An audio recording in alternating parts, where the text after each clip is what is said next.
भारत के पड़ोसी देशों में राजनीतिक और आर्थिक अराजकता जैसे हालात बने हुए हैं। पाकिस्तान एक बार फिर नागरिक और सैन्य शक्तियों के बीच फंसा हुआ नजर आ रहा है। वहां के राजनीतिक हालात सामान्य नहीं है। कभी भी वहां पर इमरजेंसी लागू हो सकती है और अभी तक वहां पर कोई भी सरकार अपना 5 साल का कार्यकाल पूरा नहीं कर पाई है। पाकिस्तान और अफगानिस्तान का बॉर्डर विवाद, आए दिन वहां पर लड़ाई होती रहती है। पाकिस्तान के कई सैनिक मारे जा चुके हैं। पाकिस्तान को अगर यूएई और सऊदी अरेबिया से मदद नहीं मिलती है तो वह डिफॉल्टर हो जाएगा और उसके पास पेट्रोल डीजल समेत बुनियादी सामान खरीदने के लिए भी पैसे नहीं रहेंगे। श्रीलंका में भी आर्थिक संकट बना हुआ है। भारत श्रीलंका की आर्थिक संकट से निपटने के लिए मदद कर रहा है। श्रीलंका भारत के लिए सुरक्षा के लिहाज से भी बहुत महत्वपूर्ण है। भारत श्रीलंका से शरणार्थी संकट की भी आशंका को लेकर भी चिंतित है। श्रीलंका के लोग भारत की ओर आना चाहते हैं क्योंकि भारत एक देश है जो श्रीलंका के बहुत ही नजदीक है।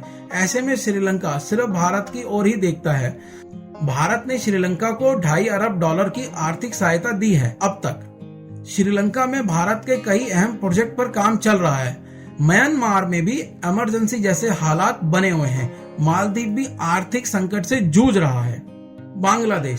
बांग्लादेश के पास भी अब केवल 5 महीने का ही खजाना बचा है।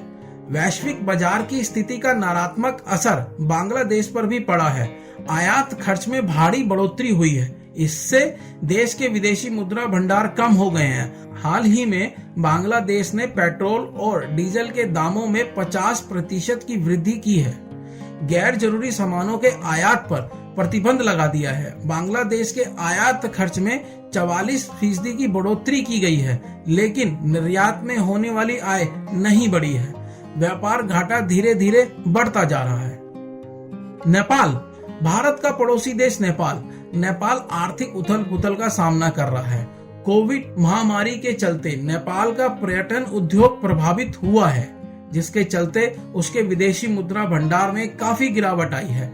नेपाल का मुद्रा भंडार $9 अरब हो गया है, जिससे देश में राजनीतिक आर्थिक हालात बिगड़ रहे हैं। भूटान, श्रीलंका और नेपाल की तरह भूटान की अर्थव्यवस्था भी पर्यटन उद्योग पर काफी निर्भर करती है। यहाँ पर भी आर्थिक गतिरोध बना हुआ है।